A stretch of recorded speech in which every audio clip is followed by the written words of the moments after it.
Namaste. Welcome to Getting Intimate with Intimacy, space for deep exploration of the mind, body, and soul connection. I am Jamie London Wahlberg, he, they pronouns. I am Katie Jane, she, her, Faye. I am Raven Mist, she, her, Faye as well. Getting Intimate with Intimacy will cover consistent multimedia content spanning all forms of intimacy, from sexual to intellectual and everything in between. Our content is created for all beings and bodies and abilities 18 and up. Our content can be enjoyed on YouTube as well as Insight Timer and OnlyFans. The links will be in the description for our live streams.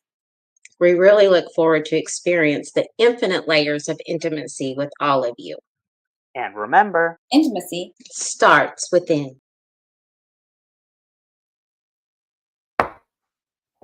Namaste, everyone. Welcome back home for another episode of Getting Intimate with Intimacy, episode 26. It is our part 2 of our conversation, our deep dive on how does cultivating the observer role deepen mental intimacy. And I'm so excited that we're back, the three of us. It feels so good to get into our own flow and our new dynamic. My name is Jamie, he, they pronouns. I'm Katie Jane, she, her, Faye. I am Raven Mystic, she, her. And we are here to deep dive. But before we do, some of you may not remember last episode, or maybe you didn't get to watch last episode. If you didn't get to watch last episode, definitely make sure that you go to watch our first episode because there were some major gems. But I am going to give a bit of a recap so that way we are all on the same page. So we had 3 major themes in our last episode, which was our introduction to this topic. We talked about the power of observation and self-awareness, exploring how cultivating the observer role deepens mental and emotional intimacy and helps us process feelings, triggers, inner narratives effectively as well. Then we had healing through self-compassion and forgiveness, recognizing that compassion for both ourselves and others is essential for healing, growth, and transforming limited beliefs and narratives. And then we also, of course, talked about the inner child and past trauma processing, understanding how early experiences, repressed emotions, and inherited patterns influence current behavior and emotional responses, and how observing can facilitate healing. And we also had some major breakthroughs. 3 of them were the observer role as a tool for deepening self-understanding, cultivating the observer role, and how that allows for emotional regulation, clearer communication, and profound self-love, leading to a more authentic life and healthier relationships. The second one is time is a perception. This one really blew my mind. Thinking about it in this perspective, that it's not an absolute, realizing that all things, especially emotionals, states and triggers, are temporary, and it helps in cultivating patience, reducing resistance, and embracing the present moment. And then rewriting your inner narratives and healing inner wounds by recognizing, that past stories, inherited wounds, and limiting beliefs can consciously be rewritten, releasing control and stepping into empowerment. So as you could tell, we covered a lot of juice. And if you heard all of that and you were like, that's a lot, definitely go watch that episode because it was a lot. But we're going to dive in a little deeper. And actually, it's wild how much, 7-day period, so many things can happen, right? And I couldn't stop talking about this week about the observer role and noticing how much I was in the observer role and other people in the observer role, or other people who could be in the observer role, or people pulling themselves in and out of the observer role. I mean, it's been super powerful. And one of the stories that I was telling Raven and KJ is that I had a major breakthrough around my living situation and some challenges that I'm having, and just how much of a powerful reminder it was in that observer role as I took that time to be in my emotions, to hold space for them, and to look at what needed to change, what I was unhappy with, and thinking about what it was that I would really want. I realized that absolutely everything that I was unhappy about, except for like two things, were things I couldn't control. That they are based on my experience impacted from other experiences and responses and reactions to things. And so I quite literally observed that I would only be able to make change around things in my own space. And so I proceeded to, instead of complaining and being incredibly emotional about these things, which was not right or wrong, but it just was not fun at all, to being in a space of how can I support myself? What are the solutions? And so I saw again how something I believe we spoke about last week was how observer mode can bring you into solution mode once you've had your feelings and you compartmentalize them or you clear them completely. And so from the solution mode, I realized that there were things that I had the privilege of changing in order to make things as comfortable as possible. And then looking at maybe not the ideal solutions because it's not ideal to have these challenges, but solutions. Different things that I can look at, that I can look deeper into, that I can make efforts to get towards in order to overall change my experience. And one of the things that I observed even deeper within that is how much we can change some micro things really fast. And then there are things that we've got to have patience for, right? That are not going to change overnight, except for like a very tiny percentage of people that maybe got money like that.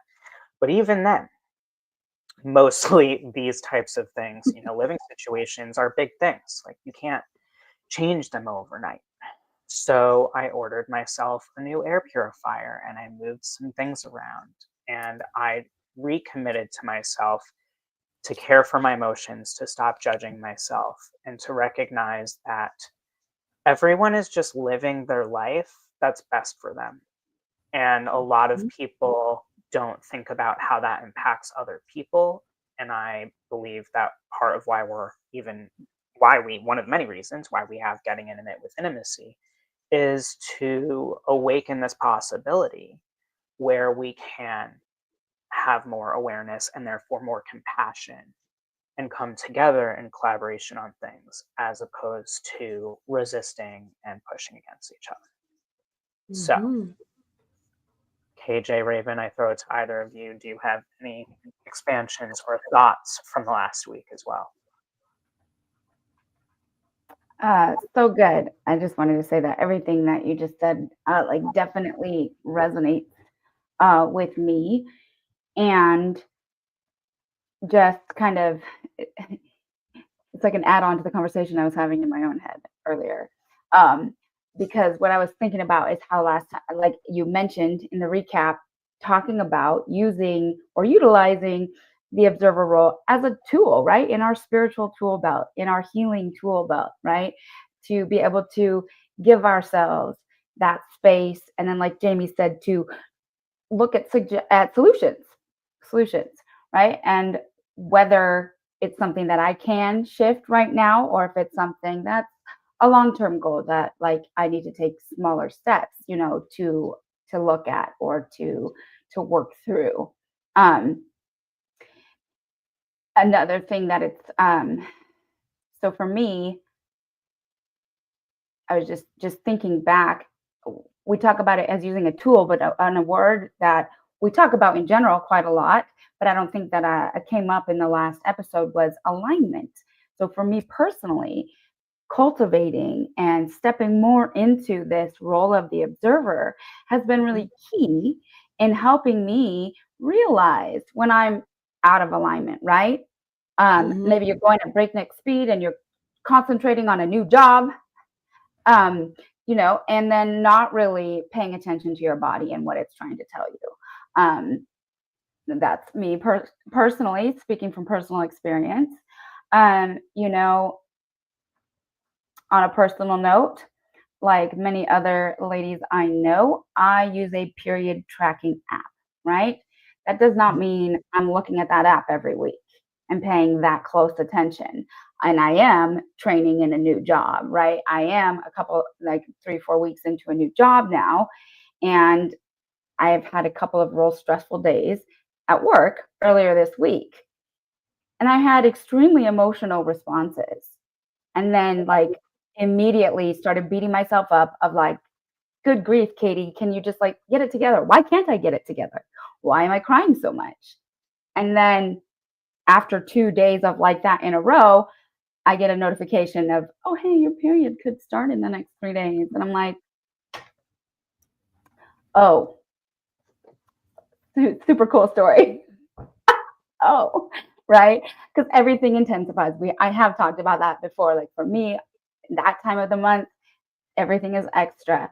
And so everything feels extra. And even yesterday, I had an emotional reaction. I threw myself a little tantrum in the car by myself, like, not trying to take it out on patients or anybody else. Or just I just was so frustrated. And then literally like a couple minutes later, I slipped back into that observer role and I was like, wow, like I could have handled that a little better, right? But then having that awareness of this is why I'm feeling extra, right now. And I hadn't been paying that close attention. And so I hadn't been doing the things I normally would during this week, as in, supplementations, herbal teas, and things to support my cycle and my body, which I am doing now. And that's the thing with that role of observer. It's like superhuman to fall off the wagon or to get out of alignment or to be swerve this way, swerve that way, right? And get caught up in emotions because we're feeling beings, as we've discussed many times. And so for me, that's something that as a highly emotional and sensitive person, I have really valued what I've learned, right, from cultivating this role of the observer. It helps me mentally process and kind of just come back into alignment. And especially around my cycle, like this is not the first time this has happened either. I get caught up in life and then I'm like, why do I have so many feelings? And then my body is like, really, bro? Yeah. So that's a big realization, and I appreciate how much you're so honest about the fact that like you can get caught up in life, and I think that we can all get caught up in life, right? We, in a way, the irony is we talk about being present and then we're like, but you're caught up in your life, and it's like, well, this is what's happening in my life. So yeah, I'm present to my life. It's certainly a balance, and what I'm hearing right now from you is you found a balance. You were like, I'm having big feelings. And while you were not paying as close attention to your tracker, you were aware that you were having big feelings and you took yourself out of situation in order to give yourself that space and to sort things out. And I think that's a huge shift. I'm curious, prior to these choices of behavior and handling these things, what was the result for you as opposed to what the result was for you now? You mean before I was conscious of the observer role? Yes. Yes. So the getting caught up would go unchecked for much longer. I would allow myself to spiral, right? A lot more and beat myself up a lot more. Like I'm already pretty good at that, about right, being harsh on myself. I'm a Scorpio sun with a Capricorn moon and all the Scorpioness that we've talked about. And so, and then of course, my upbringing where I felt criticized pretty much my whole entire life for existing, right? So those voices are pretty deeply ingrained as the inner critic, right? And so when I would slip into a spiral, right, it easily went from lots of feelings to shame for having lots of feelings. And I fought myself emotionally and mentally for quite many years, right? Thinking that I was somehow bad, wrong, crazy, right? For having these big feelings, for feeling things on both ends of the spectrum, and letting it or having them cause me to go into these spirals that could be days, weeks, different things. And then having the awareness of even learning more about what PMDD is and entails, right? And realizing my body has chemical imbalances sometimes, right? And all the things, and understanding more about my my birth chart and all of that kind of stuff, right? There's all these different tools and things that I have learned that I'm so, so grateful for. But I think that's one of the big differences, is how quickly I am able to pull myself out of things or move through, a situation, or even the bigger things that hurt, like relationships ending or people, hurting me intentionally. That kind of thing is like, where in the past, where I can see and clearly I would have let that trigger like ruin my whole week, right? Um, I was pretty proud of myself yesterday, I think, for like having some big feelings, and then, like I said, just letting them out. So for me, I don't know about y'all, but like road rage, the concept of road rage, again, when I was younger, much worse. Somebody cut me off, I'd be telling people about it all day, right? Like, oh my goodness, this guy, da, da, da, da, da, right? That's a prime example of letting something get under my skin way more than, it should have. If I had said, well, yeah, you learn and you grow. I was a different person, like Raven said. I was a different person then. I'm really grateful for my growth and awareness now, and that cultivating the role of the observer has been so valuable. And that is one of my favorite ways.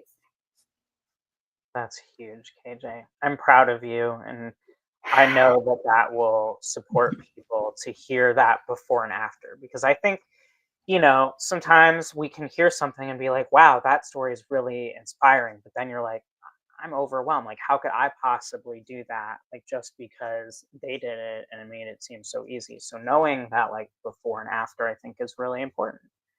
Raven, how are you feeling with the observer mode? And do you have anything that you would like to share?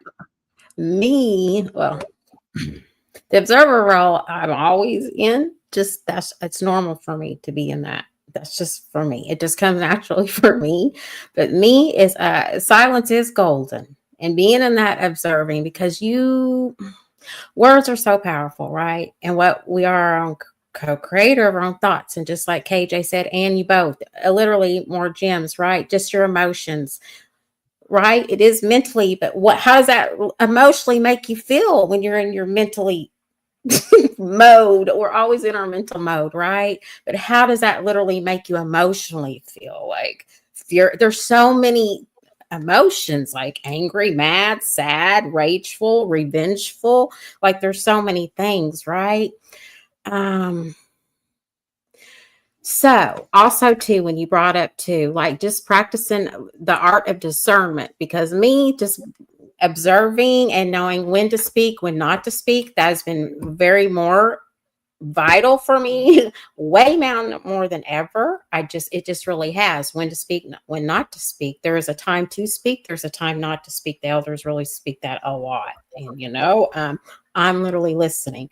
Like there is a time not to say anything at all, and just let you be okay and be in those feelings. And let's not label all these labels. Those are the things that I think brings up more anxiety, because then we're overthinking it. Are we understanding it, or are we overthinking and understanding all of those things, right? And it's like, oh my God, so let's just drop down. And also too, when we come out of the alignment and things, and we're checking in, just like KJ said, when she was checking in with all of her emotions, because that was just going through the roof, right? And that was healthy for her to be in her car in that moment, just to get it out. That's being human. We're human. Like we got to do it. We're emotional. We're emotional beings having a human experience. It's okay. It's okay. But also to know that we need to get grounded and just center back and come back to our center. That's the most vital thing. Just come back to our center, and always try to remember, like, bring back your power. Don't let nobody, how much it does upset you. This is what has taught me so much. No matter how much it does upset you, yes, inner reflect, and I have that inner understanding, but don't let nobody take your power or your energy away from you, or waste that thought or that rent space or anything, because it's really irrelevant. And everybody, just like Jamie said, everybody has their own path and their own journey. And we're all going through something in each layer of so many different paths and journey in our life. So yes, just be observant in all my relationships. That's just how I am, because I don't know what they're going through or any of those things, and let they speak up and use their voice. And that's another thing. People need to speak up and use their voice and not assume. That's where, and it's so vital to communicate. So those things, yes, those are like the strongest foundations. And also just tapping into those. And yes, of course, you're going to get upset and, oh, that just effing pissed me off or whatever. But why did it piss you off, Raven? Like those things. Check in with that. How does that make your body react? Is that a red flag? Or protect your energy. And right, you need to be, I do very much so, right? We all do though. Just to make sure that you can even trust the people that you're even collaborating with. And we all have our best interests at heart. That is the most vital thing, the most vital thing. And also too, with all of our partnerships, our coworkers, whatever, and starting these new cycles and things like that. And being the heat of the summer, because we're going through heat waves in this part where I'm at, right? So the energy is going off the roof, just like when KJ brought up road rage and things. I used to be that way, like, I used to be bad about it. Like, I'm a lead foot and I don't realize it till I'm looking at, oh, Raven, chill down, right? So I have to, and I'm like, okay, well, I'm not in a hurry to get there. What matters, this is what I do now. What matters, I get there safely and reach my destination safely. I always ask Archangel Michael to get to have me to ride to my destination safely, right? Those type of things. And I'm not in no hurry no more at all. And it's like less is more, and slow and steady does, but there is no race either. So I don't know where that, because I'm changing that or whatever this is, because it's not a race. It's not a race. So yes, just a lot of observing and just having that awareness, like, very much so. And how did it affect me when I was younger? And like, I used to throw myself on the floor and throw a fit and scream and have these temper tantrums because I was overstimulated. Right. And I couldn't voice myself like, hey, I see, spirits. I'm, collect, very connected with the intergalactic beings. And how am I, this is back in the 70s. Okay.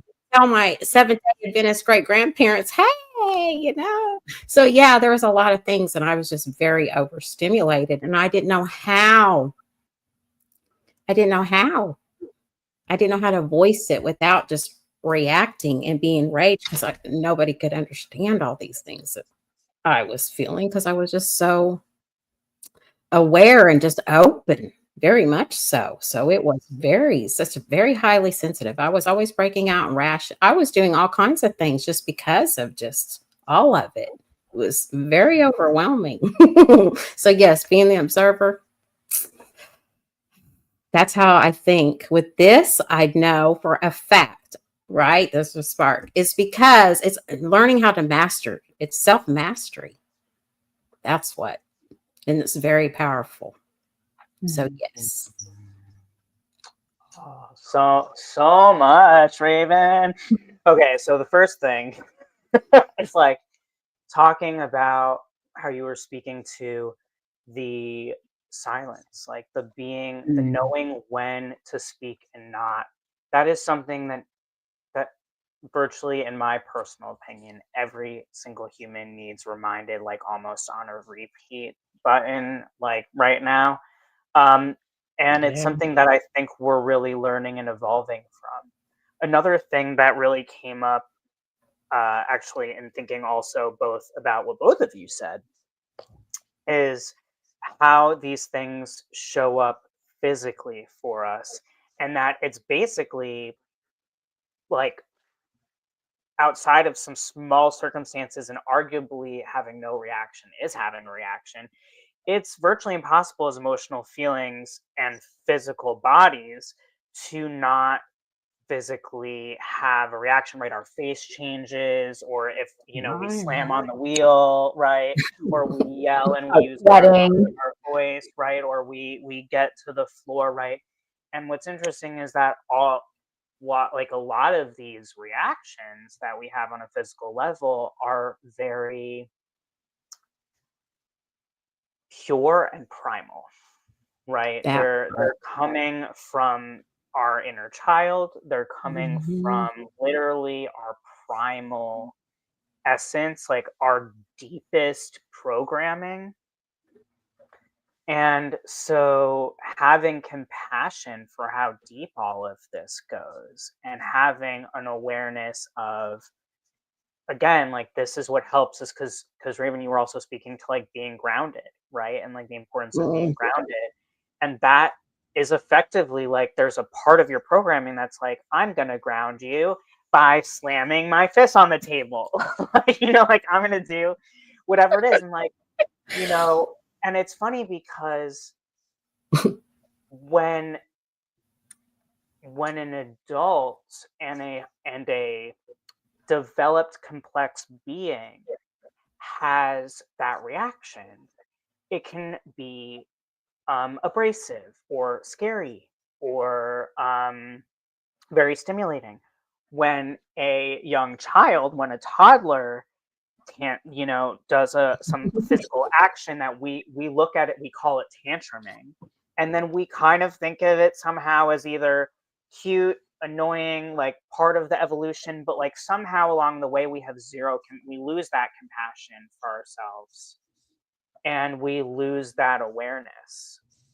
And I actually don't think that why I said pure is because I don't think that they have that observer mode awareness. They're Right. just being in that primal state. True.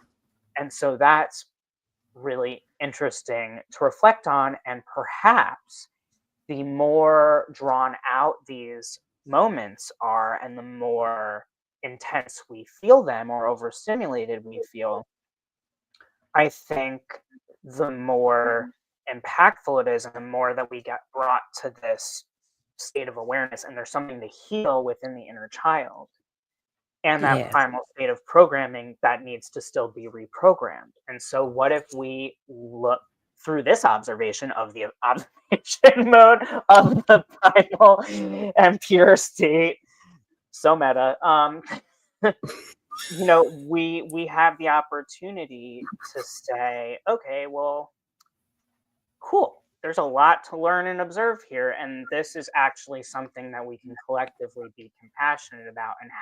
And what can we put in place on a day-to-day and moment-to-moment basis that will support one another? Because, like how KJ said, like the body, there becomes a chemical and hormonal imbalance. Well, every Mhm. single human our hormones go like this. Mhm. So I think, why do we not have, as we talked about a couple weeks ago, why do we not have things in place that support every single person in acknowledging that on a day-to-day basis? And why are we not automatically having compassion for those things? Mm. I think that's huge. Man, there was one other big thing that you said that I really wanted to touch upon, but I'm blanking. So I'm going to throw it to KJ until it comes back. Well, what you were just saying, Jamie, about our physical reactions, right? If you think about it, every other species on the planet has been studied. They shake if they're scared, if they're in danger. Like you see, there's like a little baby elephant that doesn't know 10 times bigger than a mouse, and it freaks out, right? Like in nature, I've seen it, I've read it, I've heard about it, right? Like many animals' response is to literally shake it off, right? Like why aren't Yeah. we taught that that's healthy? Yes, toddlers throwing a tantrum, they're naturally working through those emotions and big feelings. And that is something that I have valued more the older I've got, like, the more I've become aware, right, of how intense feelings can get in my body. So better to just preferably not around other people, but I mean, safe support people, sure. And there are certain things out of our control, right? We don't know. That's the point of triggers. You don't know. You're not expecting to be triggered necessarily, right?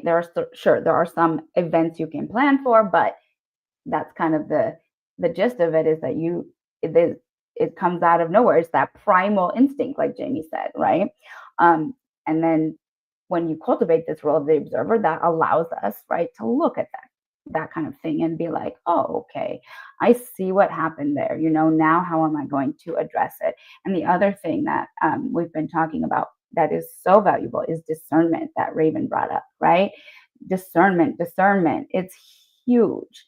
Not just about when to keep quiet, right? But that is a big one. And a friend sent me an Instagram reel, I think yesterday, but I saw it this morning.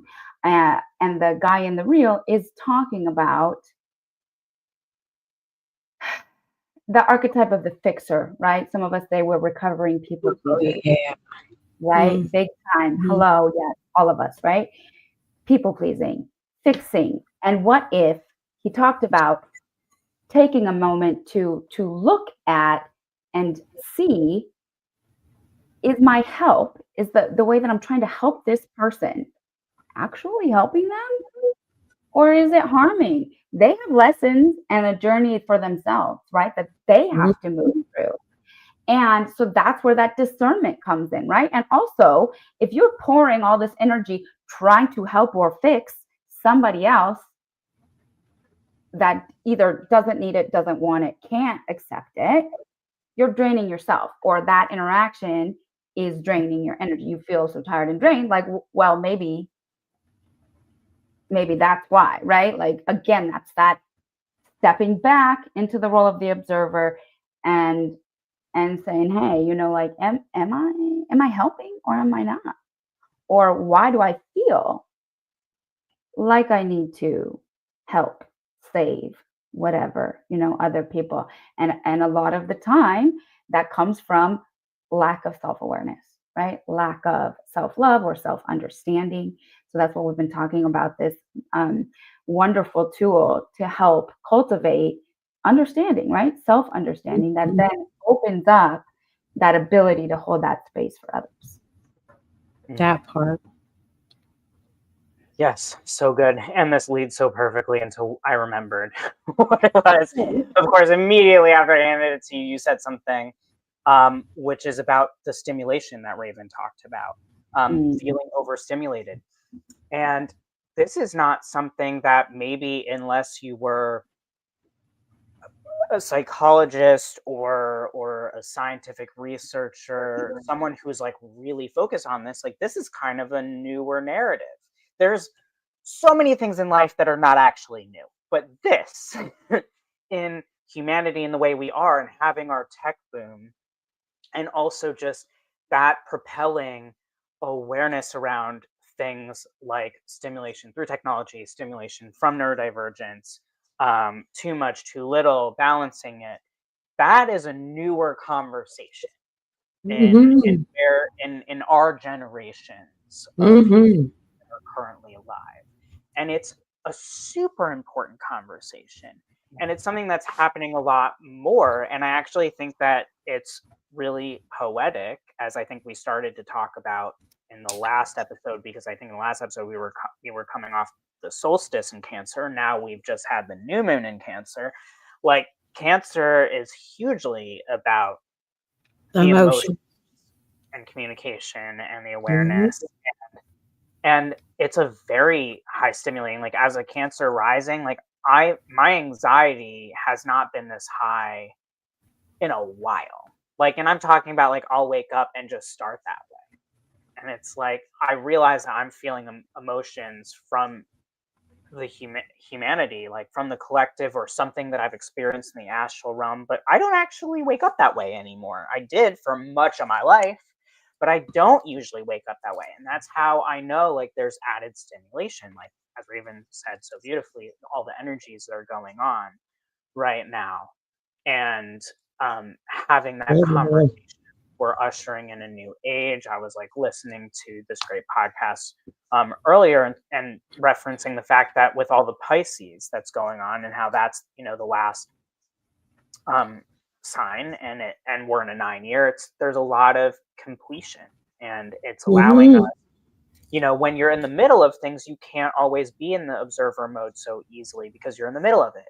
But when it's over, then you can have those observations. So I just really want to say, Raven, thank you so much for bringing all of these things up.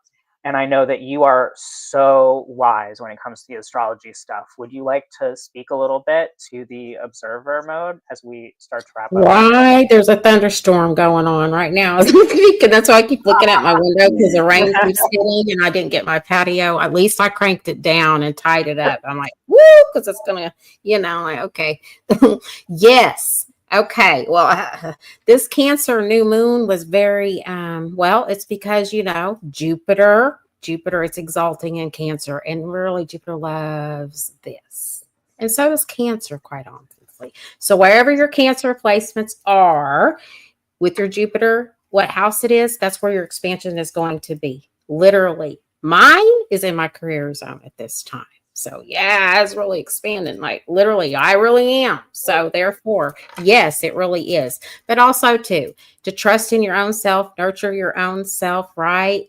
Having that inner understanding too, but it's building foundations and stronger structures because it's Cancer. That's the 4th house in Cancer. It's your security. It's your home.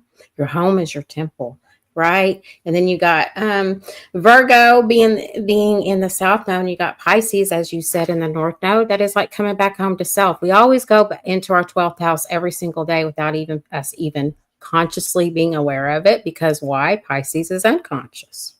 Right? Neptune and Jupiter both rules that. But we always go to our 12th house every single day, always, for refuge. Because that's where what are we doing? We're coming back home. We're literally coming back home to self every single day. If somebody hurts our feelings, what do? We go straight to Pisces. Like that's what we do. We go straight to our 12th house. But yes, those things, but also too with the Virgo and all that, right? That's like our digestive tract, the anxiety Cancer does bring, because it is emotional, but also too, it's very empathic, right?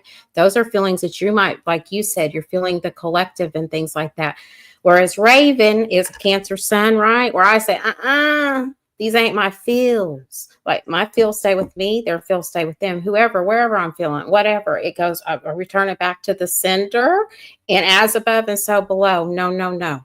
That's just, I'm just very more adamant about that, so I don't get drained at all. Like it really doesn't drain me, right? I'm not getting drained. Like I'm just very being in that observer mode. That's why. Right? Like, where am I draining my energy? Where am I? Where do I need to pull back? Those type of things. Absolutely. But yes, trust your process, trust your emotions, swim with that current because there is some rapids, right? And it is going to be a lot of turbulence, and it is, but it's okay. Just trust your process and allow your time. Just allow your time and trust in your inner child, because after this Cancer season is over, we're going to be the raw, authentic, unapologetic self of Leo is going to be stepping in. So yes, right? So after feel our feels, get all that, then we're going to step into our authentic selves. But yeah. It's happening. Thank you for that recap. You're Any welcome. final words, KJ, before we wrap up today?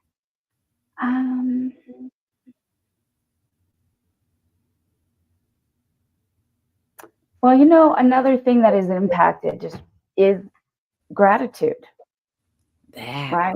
That's one of our favorite subjects, I know, for all three of us. It's so impactful.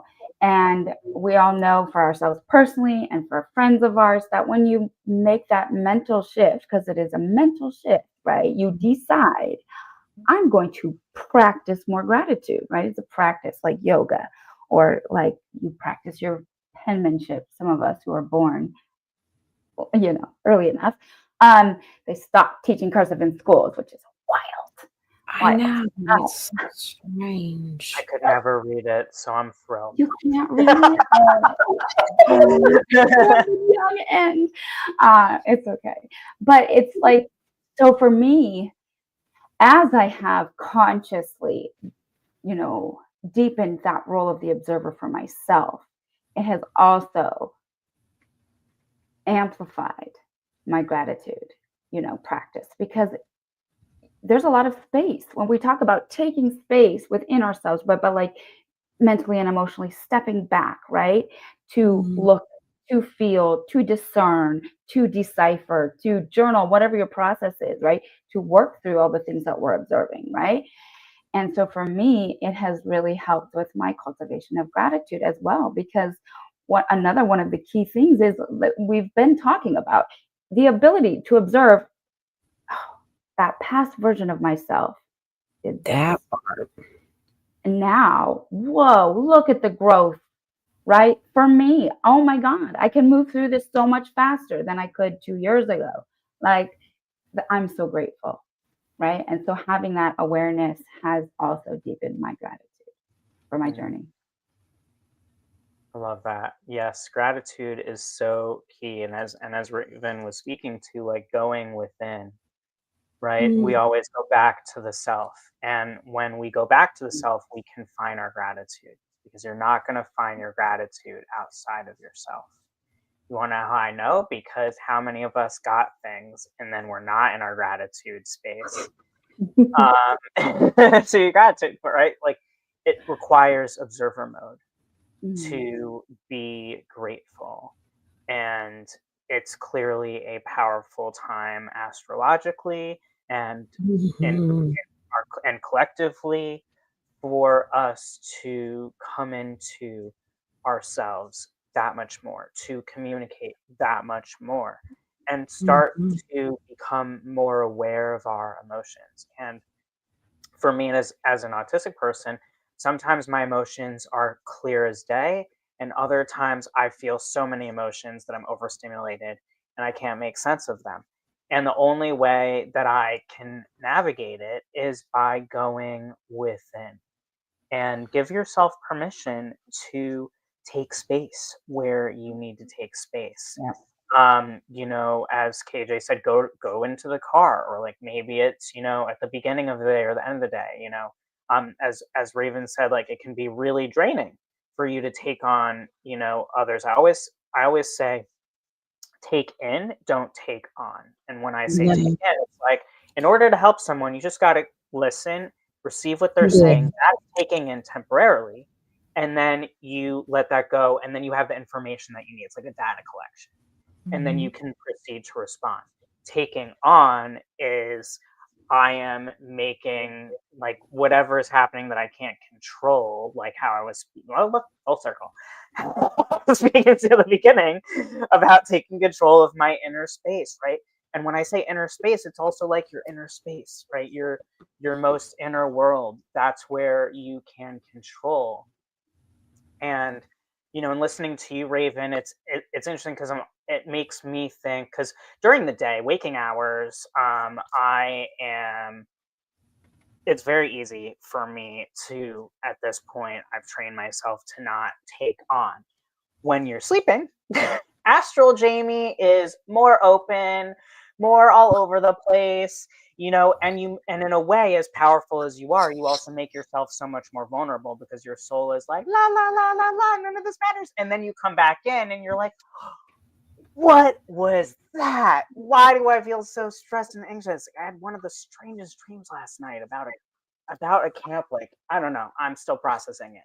But the point is that, it has me thinking about, okay, like, what can I be putting into place for myself when I go to sleep, so that when I wake up, I'm in less of that space. What I am good at is taking control of the car once I am like, okay, my eyes are open. Whoa, I'm anxious, but I'm here. So I know what to do about this, and then I start driving the wheel.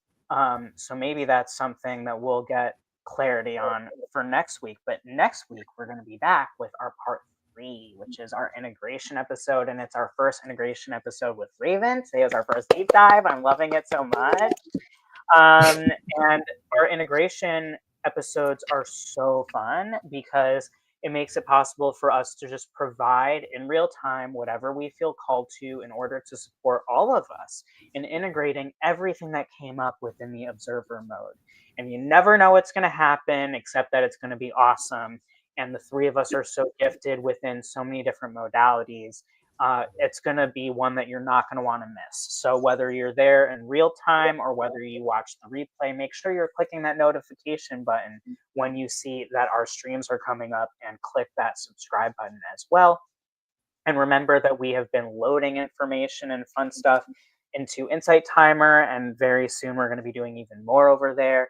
We have the OnlyFans, and as always, we will be back next Friday, 1 p.m. PST, 3 p.m. CST, and 4 p.m. EST for our integration episode. And then we're going to dive into a whole new topic. It's going to be super fun. It's Raven's turn to pick. I can't wait to hear what she decides. We don't know, so we're going to keep that as a hush hush right now. So you're going to have to show up to find out yourself. But that's the most important thing, is that you show up for you. And so, and remember that intimacy starts within. We love you unconditionally, and we will see you next week. Have a beautiful rest of the week. Namaste. Be well. Namaste, everyone. Bye bye for now.